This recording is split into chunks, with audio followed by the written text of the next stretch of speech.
Hello বন্ধু, good morning. আশা করি আপনারা সকলে ভালো আছেন। আমিও খুব ভালো আছি। আমার এই ছোট্ট চ্যানেলে আপনাদের সবাইকে স্বাগত। আজকে হচ্ছে বৃহস্পতিবার। আমি সকালে সমস্ত আশিবাসী কাজ সেরে আমি চলে এসেছি আপনাদের সাথে একটু গল্প করতে। চলে তবে এখন স্নান করে এসেছি, বুঝতে পারছেন?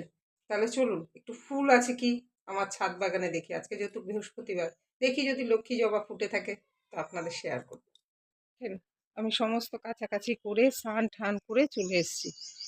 এই যে বন্ধু, কত সুন্দর লক্ষ্মী জবা ফুটেছে, দেখেছেন? এই দেখুন, আমরা এগুলোকে লক্ষ্মী জবা বলি। জানি না আপনারা আপনাদের এলাকায় কি জবা বলেন, আমাকে জানাবেন প্লিজ। আজকে যেহেতু বৃহস্পতিবার, তাই তো একটু লক্ষ্মী জবা তুলতেই হয়। আর একটা জবা ফুল দেখবেন বন্ধু, চলুন দেখাই। এই দেখুন বন্ধু, কি সুন্দর ফুলটা না? এই জবা ফুলটাও আমি লক্ষ্মী ঠাকুরের পায়ে দেবো। আর একটা গাছ দেখাচ্ছি বন্ধু, এই দেখুন আমার সজনে গাছে সজনে হয়েছে। গাছটার হাল দেখবেন, এই দেখেন। তো তো বন্ধু, চলুন এরপরে কি কাজ করি আপনাদের দেখাচ্ছি। তো বন্ধু, আমি সকালে টিফিনের জন্য তৈরি হয়ে গেছি। এখন আমি টিফিন করব। এই দেখুন, টিফিনে সমস্ত কিছু কেটে রেখেছি। কুমড়ো আলু চচ্চড়ি করব, আর করবো রুটি। তো বন্ধু, এই কড়াইটা দেখে আপনারা হয়তো অনেকেই ভাববেন যে কড়াইটা হয়তো দিদিভাই মাজে না। না বন্ধু, মাঝি। এই কড়াইটা অনেক বয়স, কড়াইটা ভালো পাতলা হয়ে গেছে। জানেন তো বন্ধু, আমার শাশুড়ি মা যখন রান্না করতো তখন এই কড়াইটা উনি ব্যবহার করতো। আজ থেকে তাও ধরেন প্রায় 12 বছর। আমার শ্বশুরমশাই চলে যাওয়ার পরে আমার শাশুড়ি মা আমাকে সমস্ত রান্নাঘরের দায়িত্ব দিয়ে উনি এখন ছুটি নিয়েছেন। উনি এখন শুধুই ঠাকুর দেবতা নিয়ে পড়ে থাকে। হ্যাঁ, শাশুড়ি মা করে না বলা ভুল, করে। যখন নাকি আমার কোনো শরীর খারাপ হয় বা কিছু হয়, কোথাও যাই, তখন আমার শাশুড়ি মা করে। নয়তো আমার শাশুড়ি মাকে আমি বারণ করেছি, থাক, করতে হবে না। কি বলেন তো বন্ধু, একটা সত্যি কথা বলতে, আমাদের সবার মেয়েদের স্বামী হচ্ছে বড় অবলম্বন। স্বামী যতদিন থাকবে, মেয়েরা ততদিন সুখে শান্তিতে সবাই কাজ বাজ সব শিখতে পারে। যখন স্বামী আর চলে যায় না, মনটাই ভেঙে যায়।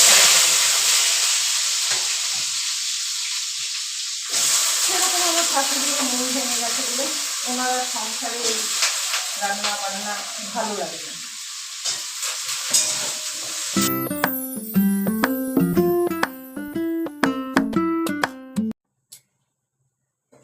তো বন্ধু, আমার রুটি তরকারি ফাইনালি হয়ে এসছে। আমরা এবার টিফিন করব। আজকে জানো তো কেমন মেঘলা ওয়েদারটা একটুকু ভালো লাগছে না বন্ধু। মেঘলা হয়ে রয়েছে ওয়েদারটা।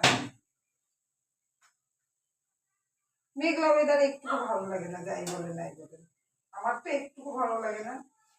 বেশ রোদ উঠবে, রোদ ঝলমলে আকাশ, কত ভালো লাগে। আর এরকম মেঘলা থাকলে খুব বাজে লাগে।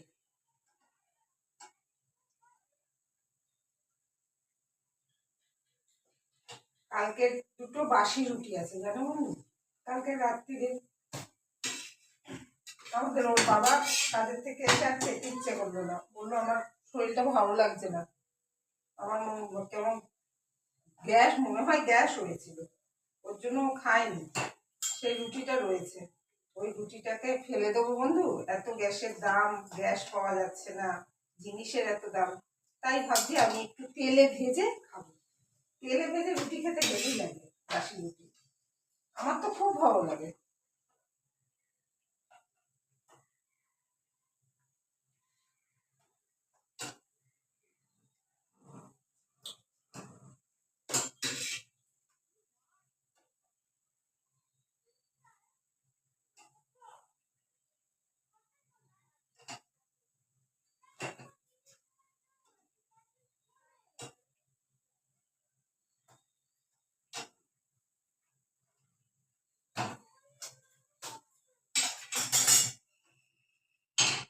বন্ধু এই দেখুন, এই কড়াইটার মধ্যে আমি এখন তেলে ভেজে রুটি করব। আর আপনাদের দেখিয়ে দিচ্ছি, এই গিয়ে হলো আমার রুটি।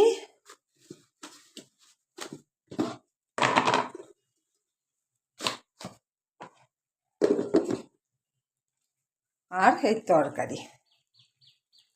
তো বন্ধু, আবার পরে দেখা হচ্ছে আপনাদের সাথে।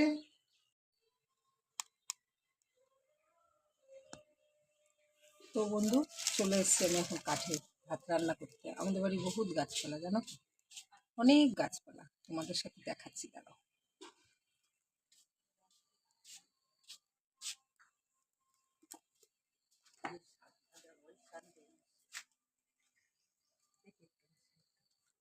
তাহলে এত গাছপালা আমাদের বাড়ি, কাঠে ভাত না করলে হয়? তাই আজকে নতুন ফার্স্ট টাইম তোমাদের দেখালাম কাঠে ভাত করা।